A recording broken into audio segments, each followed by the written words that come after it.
Olá pessoal, na aula de hoje nós vamos falar sobre o diagrama de casos de uso. O diagrama de casos de uso foi criado com o objetivo de auxiliar a comunicação entre os analistas e o cliente. Na primeira etapa de concepção de um software, nós temos que conversar diretamente com o cliente, nos aproximarmos das ideias que ele quer e, a partir disso, construirmos o diagrama de casos de uso. O diagrama de casos de uso, ele vai descrever o cenário que vai mostrar todas as principais funcionalidades do meu sistema a partir do ponto de vista do usuário. Então, a nossa conversa inicial com o usuário, a partir desta conversa, criaremos um briefing, uma relação de tudo aquilo que ele necessita de um sistema. A partir dessa listagem, nós vamos criar todas as funcionalidades que o sistema deve atender seguindo os requisitos que o usuário solicitou. Essas funcionalidades vão aparecer no diagrama. O meu diagrama de casos de uso, ele é representado através de dois principais tópicos: os atores e os casos de uso. Além dos atores e dos casos de uso, nós teremos as relações entre esses dois elementos. Então, para que eu consiga ter um total entendimento do sistema, eu vou precisar relacionar os atores com os casos em que esses atores, as pessoas que diretamente vão participar da utilização ou da manutenção do meu sistema, e os casos em que o sistema vai determinar uma funcionalidade para ser utilizada por esses atores. Então, eu vou precisar relacionar esses dois conceitos através dos relacionamentos. Os meus relacionamentos, eles podem ser associações diretas entre os meus atores e os casos de uso, generalizações entre os atores e generalizações que podem ser do tipo extend ou include entre os casos de uso. Os meus casos de uso, eles podem estar envolvidos por um retângulo que representa os limites do meu sistema, ou seja, tudo aquilo que é propriedade do meu sistema resolver vai estar dentro desse retângulo. Então, pessoal, agora a gente vai detalhar um pouquinho o que são os meus atores, o que são os casos de uso e os relacionamentos. Um ator. Um ator, ele é representado por um bonequinho estilo palito, e um rótulo com o nome desse ator. Normalmente, o nome desse ator vai estar logo abaixo do desenho de um bonequinho. O ator nada mais é do que um usuário do meu sistema. Esse usuário, ele pode ser um humano ou um outro sistema computacional. Normalmente, nós determinamos os atores através do tipo de usuário. Por exemplo, nós temos um usuário comum, que é aquele que vai visualizar o sistema. Nós temos um usuário administrador, que é aquele que vai ter os privilégios necessários para fazer qualquer tipo de inserção, de atualização do meu sistema. E eu posso ter um usuário máquina, que vai fazer a atualização automática ou a geração automática de algum relatório do meu sistema, por exemplo. Então, nós temos uma gama muito grande de atores no meu sistema e eu posso determinar esses atores de acordo com o tipo de sistema que eu vou criar. Os meus casos de uso. O meu caso de uso, ele é representado através de uma elipse e um rótulo com o nome desse caso de uso, normalmente colocado abaixo dessa elipse. Um caso de uso, ele define uma grande função do sistema.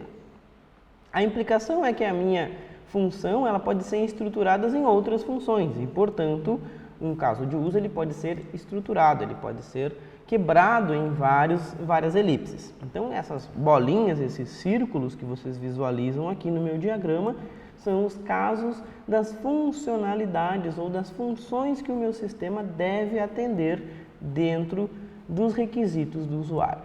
Então, os meus casos de uso, eles vão representar sempre as funcionalidades do sistema. E os atores, as pessoas que vão diretamente interagir com essas funcionalidades. Essa interatividade é dada através dos relacionamentos. Então, os meus relacionamentos vão ajudar a descrever um caso de uso por completo. Ou seja, ele vai relacionar um ator com um caso de uso, ele vai relacionar um ator com outro ator, ele vai relacionar um caso de uso com outro caso de uso. Vamos ver agora os tipos de relacionamento que nós temos. O relacionamento entre um ator e um caso de uso, nós chamamos de associação. Uma associação define uma funcionalidade de um sistema do ponto de vista do usuário. Então, o que o ator deve fazer para interagir diretamente com uma funcionalidade do sistema? Ele é representado através do desenho do ator, a descrição do seu ator, uma seta que aponta do ator para o meu caso de uso, e eu vou ter uma elipse, um círculo, que vai determinar qual é o caso de uso com a sua descrição. Então, isso é um relacionamento de associação. Existe o relacionamento entre dois atores, que nós chamamos de generalização. Uma generalização é quando eu tenho um caso de uso entre um ator e outro ator. Os casos de uso, por exemplo, do meu ator B, também são os mesmos casos de uso do meu ator A e tem os seus próprios casos de uso. Então, isso aqui a gente chama de generalização. Um exemplo de generalização é quando eu tenho níveis de usuários. Eu tenho um usuário que é proprietário do sistema e ele pode ter todos os seus privilégios, e eu tenho um usuário comum, que não tem todos os privilégios de acesso. Porém, ele não vai deixar de ser um usuário do sistema, então ele vai ser uma generalização. Para nós representarmos o relacionamento dessa generalização, nós vamos criar uma flecha, a seta fechada, que aponta para o ator A. Eu tenho ainda os relacionamentos entre os casos de uso. Quando eu vou relacionar um caso de uso e outro caso de uso, eu vou determinar dois tipos de relacionamento. O relacionamento include. O relacionamento include, ele ocorre quando eu tenho um caso de uso A para um caso de uso B, mas ele indica que o B é essencial para o comportamento de A. Então, nós dizemos que o B é parte do A. Ele não pode existir sem o A existir. Então, a gente determina um relacionamento include. O relacionamento extend, ou extensão, é um relacionamento no qual o caso de uso B pode ser acrescentado para descrever o comportamento de A. Ele não é essencial, ou seja, o caso de uso B ele pode existir sem existir o caso de uso A.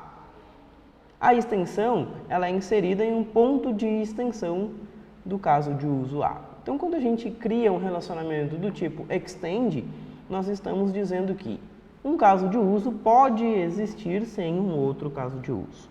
Quando nós criamos um relacionamento do tipo include, nós dizemos que um caso de uso é necessariamente dependente do outro caso de uso, ele não pode existir sozinho. Em outras palavras, quando nós criamos um caso de uso do tipo extend, a minha semântica é a seguinte. Eu vou definir dois casos de uso, A e A estendido por B. O B vai ser uma variação de A, ou seja, ele vai conter alguns eventos, algumas funcionalidades que são adicionais para algumas condições que eu não vou ter em B. Então, eu tenho que especificar onde que o B vai se inserir no A. Quando eu tenho uma generalização ou uma especialização, nós dizemos que é do tipo E1. Então, o caso de uso B é um caso de uso A. O A é uma generalização de B, ou seja, o B é uma especialização de A. Um relacionamento entre um caso de uso mais genérico para um mais específico, ele vai herdar todas as características do seu pai. Ou seja, tudo aquilo que eu consigo fazer no caso de uso A, eu necessariamente vou conseguir fazer no caso de uso B com algumas outras informações ou especificações extras. Então, isso especifica para mim uma generalização ou uma especialização. Então, eles podem coexistir independentes um do outro. O meu sistema. Quando eu crio um diagrama de casos de uso, eu vou determinar os limites do meu sistema. Esses limites eles vão ser representados por um retângulo. Esse retângulo vai envolver todos os casos de uso na sua parte interna. O nome do sistema ele é localizado normalmente dentro de um retângulo. Agora nós vamos ver um exemplo completo dos casos de uso de uma clínica médica. Aqui no meu exemplo, eu tenho 4 atores e 1, 2, 3, 4, 5, 6, 7 casos de usos envolvidos dentro da delimitação do meu sistema. Eu tenho o caso de uso paciente, o caso de uso o ator secretária, o ator doutor e o ator balconista. Esses atores têm funcionalidades que eles compartilham dentro do sistema. Então, os meus casos de uso podem ser compartilhados por diferentes atores. Por exemplo, o meu ator paciente, ele pode cancelar uma consulta, ele pode marcar uma consulta, ele pode solicitar ou pedir um remédio e ele pode pagar uma conta. Já o meu ator secretária só tem a possibilidade de cancelar uma consulta e marcar uma consulta. O meu ator doutor, ele pode pedir um remédio, solicitar um remédio. E o meu ator balconista só pode pagar uma conta. Reparem que eu tenho aqui alguns relacionamentos que são dos atores com os seus casos de uso e eu tenho alguns relacionamentos entre dois casos de uso. Por exemplo, o marcar consulta. O marcar consulta tem um include para o procurar registro do paciente. Quando eu tenho um include, eu estou determinando que o procurar registro do paciente, que é um caso de uso do meu sistema, porque ele está dentro de uma elipse, é totalmente dependente de uma consulta marcada. Ou seja, eu só vou marcar uma consulta se antes eu procurar o registro desse paciente. Ou seja, esse paciente tem que estar registrado no meu sistema para que eu consiga agendar uma consulta para ele. Reparem que a seta vai a partir do marcar consulta até o procurar o registro do paciente. E eu determino, através desse símbolo, entre dois abres e fechas maiores ou menores, a palavra include. Então, eu estou incluindo como requisito básico para marcar uma consulta, eu antes preciso procurar o registro de um paciente. A mesma coisa acontece no caso de uso abaixo. Para me pedir um remédio, tanto pelo paciente quanto pelo doutor, eu preciso antes procurar o registro desse paciente. Então, reparem que o procurar registro do paciente, ele é totalmente necessário para mim, tanto marcar uma consulta quanto solicitar um remédio. Reparem um pouco abaixo que eu tenho o caso de uso adiar pagamento. O caso de uso adiar pagamento não tem relação com nenhum dos atores. Porém, ele tem um extend para o pagar conta. O pagar conta, por sua vez, ele tem um relacionamento tanto com o ator paciente quanto com o ator balconista. A ação do sistema de pagar uma conta é necessária sempre que eu quiser definir o pagamento desta conta. Porém, como extensão do pagamento da conta, eu ainda tenho a possibilidade de adiar o pagamento. Ou seja, eu posso apenas pagar uma conta ou, em alguns casos, extend, uma especialização do pagamento da conta, eu ainda posso adiar esse pagamento, ou seja, eu posso estender o prazo para que esse pagamento seja feito. Então, por isso, a seta vem a partir do caso de uso adiar pagamento até o caso de uso pagar conta com a palavra extend logo acima da minha seta. Isso aqui está determinando que eu tenho uma especialização de pagamento de contas através do caso de uso que nós chamamos adiar pagamento. Ele existe, mas ele não vai ser necessário, sempre que eu for pagar uma conta, determinar o seu adiamento. Isso vai ocorrer em alguns casos, em algumas exceções. Quando eu quero determinar um adiamento do meu pagamento, para determinar um outro prazo, eu vou utilizar um extend. Bom, pessoal, nós terminamos aqui a nossa aula, que nós falamos um pouquinho sobre os casos de uso. Na próxima aula, nós vamos ver mais alguns exemplos práticos da utilização desse diagrama e também alguns exercícios dentro de uma ferramenta, que é o Astal.ml, que vai criar para nós diversos tipos de casos de uso. Até lá e obrigado!